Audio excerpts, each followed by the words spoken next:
Hey there, and welcome to the Confident Woman Podcast. I'm your host, Rachel Brooks. Join me as I sit down and chat with co-hosts, friends, and carefully curated guests and talk about all the things that empower you to become your best and most confident self.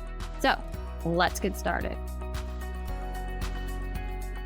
I've been sitting with this thought ever since a recent community call with my inner circle, and in this conversation, we were talking about growth and becoming, and there's this one question that has stuck with me ever since, and it's this.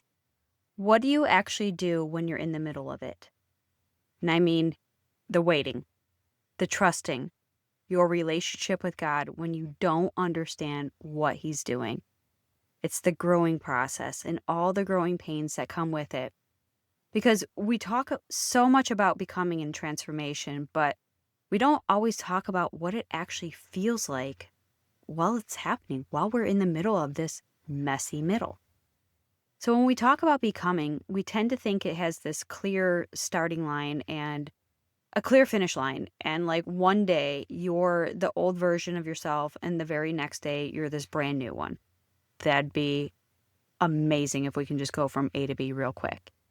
And in this process, it's like we imagine that we will all of a sudden one day make this decision, that all of a sudden we do this inner work, this healing work. We learn the lesson, we trust God, we release whatever needs to be released. And then somewhere, somehow, we arrive on the other side as this woman we've been trying to become this whole time. What we don't talk about nearly enough is the in-between, the seasons where we're no longer who we were, and yet we're also not fully living as who we're becoming quite yet. And that season can feel a lot less like becoming and a whole lot more like just falling apart. And I've been in that season, and honestly, in many ways, I still am. I'm still in it, and I think so many of you are too. And what I wanted to bring to light here was when we think about this messy middle, why does it feel like we're in the season all alone? Why does it feel like it just continues and what we're going through doesn't happen to others? And this is what we're going to be diving into because we want out as quickly as possible. I get it. It sucks. And I understand why, because when something hurts, it feels uncertain or starts pressing against every part of your life, of course you want relief. You want out. It's not a place to just hang out and chill. You want God to just change it, to fix it, to remove it, or show you exactly how to get out of it. You want to feel clear and steady again, and you want to know that everything you are experiencing is leading you somewhere. Because it is hard to keep trusting a process when you can't see the outcome. And that problem is that we can become so focused on getting out and getting unstuck that we lose sight of the actual metamorphosis that's actually taking place through the day-to-day process and this transformation that's happening within us. We keep looking ahead for this big breakthrough or some miraculous moment here, but the clear answer or the moment where everything finally makes sense, it doesn't just hit you all at once. It's like, meanwhile, we're already here, changing, and we don't even realize this. We may not see it while we're inside of it, but then we look back months or years later and realize we never became a different person through all those ordinary days when it felt like nothing was happening. That is something I've been thinking a lot about because I know how many times I have asked God to help me get out of something as quickly as possible. But I have not always prayed for increased capacity or for the strength to endure the hard season while I was actually in it. You see, I prayed for the circumstances to change, for the pressure to be lifted, for the answer to come, and for the next season to begin. I prayed with me at the center of it. I prayed for me. It was all about me. Because I didn't want to feel what I was feeling. I didn't want to stay stuck for as long as I was.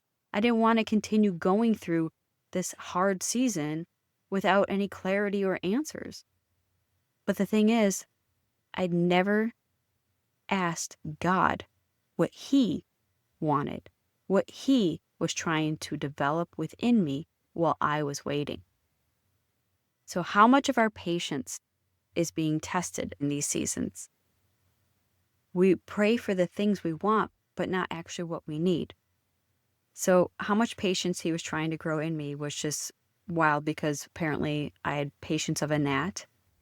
And for me to continue growing and asking for all the things to get me out of it as quickly as possible. He was growing me in seasons and ways that I did not expect or even think to ask. Because sometimes the greatest transformation isn't that our circumstances change, it's that we begin responding to them differently than what we would have 6 months ago or even a year ago. And don't get me wrong, there's definitely nothing wrong with asking God for relief, for healing, provision, restoration, direction, or even deliverance. Those prayers are real, they're honest and necessary. But I also wonder how much of the growth happens when the prayer becomes, God, give me the capacity to carry what this season requires of me. Give me the strength to stay close to you while I am walking through it. Help me to see what you are rebuilding, redefining, and refining within me, even when it feels like everything I once knew is coming apart. We live by mantras like, I can do hard things. But when the hard things actually happen, we kick, we scream, we cry, and sometimes respond like little children throwing a tantrum. Because that's the hard. That's the hard part that is not so easy, simple, and just plain out, it's difficult and totally inconvenient, to be honest. The hard can feel like it's compressing, depressing, and suppressing you, snuffing out the very life and light within you and pulling you into a darkness where you cannot tell whether you are losing yourself or being rebuilt into something new. And I think that is the part why becoming can feel so painful. It can feel like falling apart because we do not always recognize when transformation is happening. Sometimes all we can see is what is ending, what is changing, what's no longer working, what we can no longer carry, and what we no longer feel like is ourselves anymore. We cannot see the woman that's being formed underneath it all. So we assume something had gone wrong, or that maybe this plan, this process, isn't meant for you. And when we think that everything has just gone awry, we may actually be standing in the middle of the very work that's being worked on and through. And at the same time, we want instant. We want microwave results. We want quick, immediate, instant gratification. We see other people living, doing, and being the person and living the life that we aspire to and desire for our own selves. And when we see where they are standing now, without actually seeing what it took for them to get there, we may not know what was at stake, what they had to lose, what they had to surrender and let go of, or what they had to endure to be standing on the other side, showing us what is possible. We only see the outcome, the success, the healing, the confidence, the freedom, or the life that they have built. But we do not always see the seasons when everything felt uncertain, when they had no idea whether their faithfulness was making a difference, or when the person they were becoming required them to release an identity, a relationship, a dream, a habit, an expectation, or even a version of success they once thought they needed.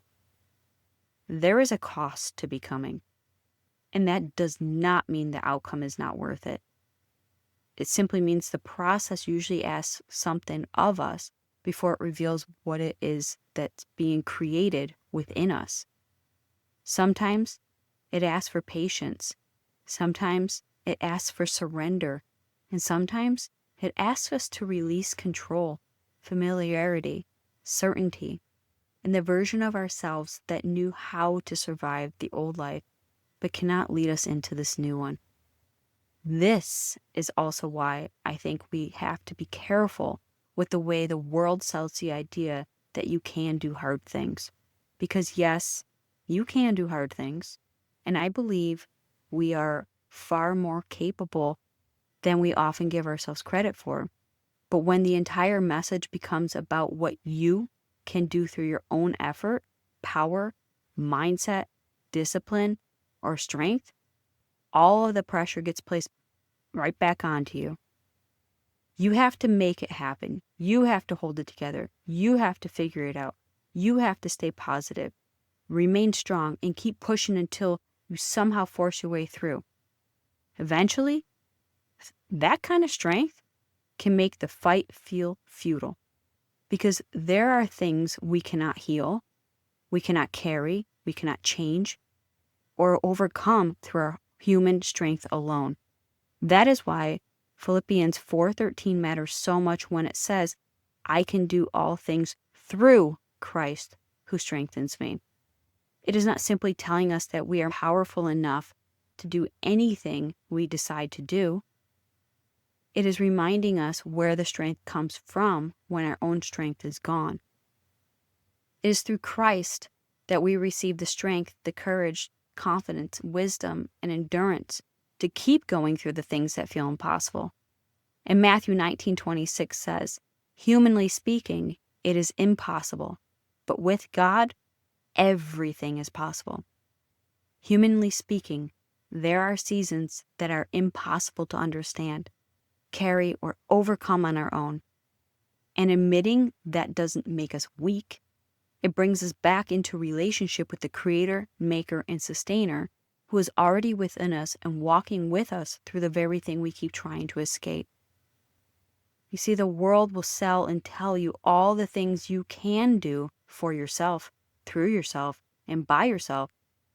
But when you have God within you, the question changes. It is no longer about proving that you can handle everything alone. It becomes about trusting that through Him, you can continue walking, even when you're tired, confused, grieving, waiting, or uncertain about what comes next.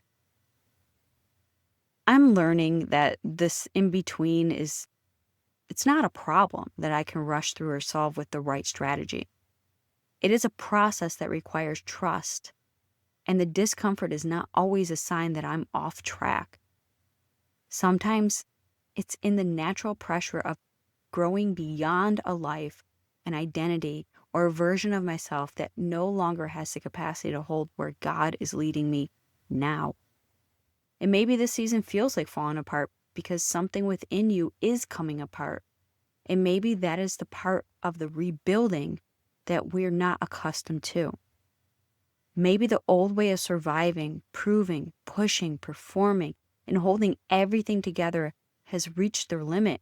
And God is using this season to increase your capacity in a different way. One that's rooted in faith, dependence, honesty, strength, and a deeper relationship with Him. And that is exactly why I created Becoming the Confident Woman. Because I know what it is like to hear something that calls it what it is and names exactly where you are. You feel seen and understood for a moment, and then return to the same life with all the same questions still sitting there.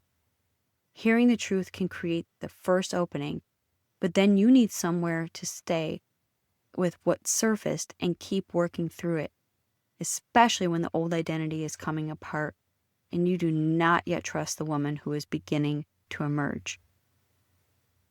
Becoming the Confident Woman is an 8-week private audio journey with a companion workbook that you can move through it in your own time, and I created it to help you go deeper into the identity, confidence, faith, and internal rebuilding that this season requires.